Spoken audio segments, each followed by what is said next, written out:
Salut à tous et bienvenue sur Craps Code. Dans cette vidéo, nous allons maintenant voir comment configurer le fichier de démarrage de notre application microservice. Qu'est-ce que nous entendons ici par fichier de démarrage? Tout d'abord, avant de le présenter, nous allons remarquer que dans les vidéos précédentes, nous avons vu comment démarrer les services de notre application les uns après les autres, ou bien les microservices de notre application les uns après les autres. Mais maintenant, nous devons ici imaginer un cas où nous avons une application ici qui présente une multitude de services, par exemple 20, 30, 40, 50.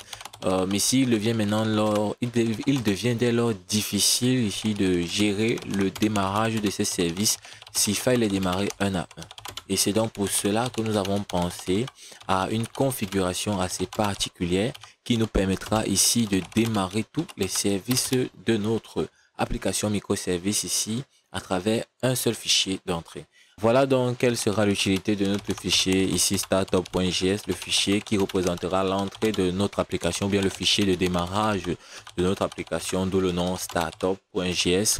Et une fois que le fichier a été créé, nous allons maintenant passer à une légère analyse de son contenu et de ce que nous mettrons à l'intérieur. Dans notre premier cas, nous allons commencer par déclarer ici toutes les librairies qui seront utilisées durant toute l'implémentation de notre point d'entrée, par exemple la librairie FS et la librairie Child Process. La librairie FS qui est celle ici qui permet ici de manipuler des fichiers, des dossiers, et la librairie Child Process ici qui nous aidera ici dans la manipulation des process ou bien la manipulation des processus ici qui seront utilisés, qui sont utilisés dans notre ordinateur. Et une fois que nos librairies auront été déclarées, nous allons ensuite passer ici là avec l'initialisation ou bien la définition de notre dossier d'entrée, le dossier dans lequel toutes les applications ou bien tous les microservices iront se loger. Nous faisons allusion ici au dossier app,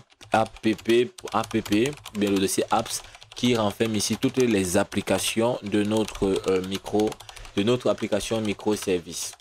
Ok, ici maintenant, après avoir fini avec l'étape ici d'implémentation des éléments de base, c'est-à-dire quoi, l'initialisation des librairies, nous allons passer ici au vif de notre application, c'est-à-dire l'implémentation même du service de démarrage. Ici, nous allons commencer par l'instruction ici folder qui nous permettra ici de récupérer les informations contenues dans le dossier ici appd, donc c'est-à-dire le dossier qui contient l'ensemble des applications et des microservices de notre application. Et à cette instruction, nous allons faire une lecture en mode synchrone, c'est-à-dire on devra avoir le résultat avant de passer à l'instruction suivante pour s'assurer que dans la prochaine instruction où nous devons récupérer un tableau contenant les noms ici des microservices, nous aurons assurément des variables différentes de nul. Et ensuite, nous passons effectivement à la ligne suivante qui est ici la ligne contenant la constante service qui doit récupérer, qui doit faire un filtre ici à partir des éléments récupérés dans le dossier app, ici. Et ce filtre permettra de récupérer ou de sélectionner uniquement les fichiers ou les éléments ici ayant la nature première d'un dossier se trouvant dans le dossier app, c'est-à-dire quoi, tous les microservices se trouvant dans le dossier app, car on sait tous que le nom d'un microservice ici est caractérisé par le nom du dossier dans lequel ce dernier se trouve. Et ensuite, on pourra juste faire un mappage qui nous permettra d'extraire juste le nom du dossier, car pour faire un démarrage, nous aurons juste besoin du nom de ce dossier. Et après, on passe encore. Ensuite, on pourra passer à la boucle proprement dit qui devra faire quoi? Un map ou qui devra faire une itération sur le tableau de service et démarrer chacun des services à l'aide ici de la librairie responsable des process. C'est-à-dire, c'est en faisant un spawn dessus, le spawn qui va prendre plusieurs paramètres, c'est-à-dire premièrement le premier paramètre qui est le gestionnaire de package. Et au début du projet, nous avons vu que comme gestionnaire de package, nous allons choisir PNPM. Et quelle commande est-ce que ce gestionnaire de package ira exécuter en arrière-plan? Là, dans la vidéo précédente, nous avons vu que pour démarrer un service ou un microservice, il faudra faire nest start suivi du nom du service et nous pouvons passer en mode watch ou en mode de démarrage normal. Et là, nous allons mettre le démarrage, c'est-à-dire mettre un premier élément de la commande nest, le deuxième élément start et ensuite service qui est le nom du service, suivi de la commande de l'argument watch qui nous dit ce service sera démarré en mode debug, c'est-à-dire s'il y a un problème, il s'arrête et il redémarre. Et à la fin, on aura juste le log qui nous permettra de voir quelle erreur est affichée dans la console si le service s'arrête de façon brusque. Et enfin, la dernière étape où nous allons configurer notre script de démarrage dans notre fichier package.json, le fichier dans lequel nous allons configurer ici quel est le script pour pouvoir faire des appels directs depuis notre terminal.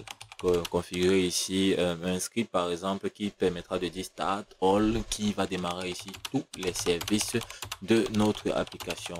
Et sans plus attendre, nous allons nous rendre dans la rubrique script. Nous allons ajouter un nouveau script, une nouvelle ligne et que nous allons baptiser déjà start2.all qui nous dit ici démarre tout ou encore démarrage total, et suivi de l'instruction, une instruction simple, l'instruction utilisant le gestionnaire d'environnement ou bien l'environnement JavaScript Node, en utilisant directement la commande Node Startup tel un fichier express ou bien tel un fichier Node.js simple qui va ici exécuter le fichier startup.js. Et enfin, la seule chose qu'il faudra faire ensuite, c'est taper la commande depuis notre terminal et observer le résultat dans un navigateur pour voir qu'est-ce que l'application, ou bien comment est-ce que l'application se comporte, comment est-ce que le script a été exécuté et voir tout ce qui va après. Merci de nous avoir suivis jusqu'à la fin. Si vous avez des questions, n'hésitez pas à les poser en commentaire, des questions, des préoccupations, et surtout rendez-vous à la prochaine vidéo.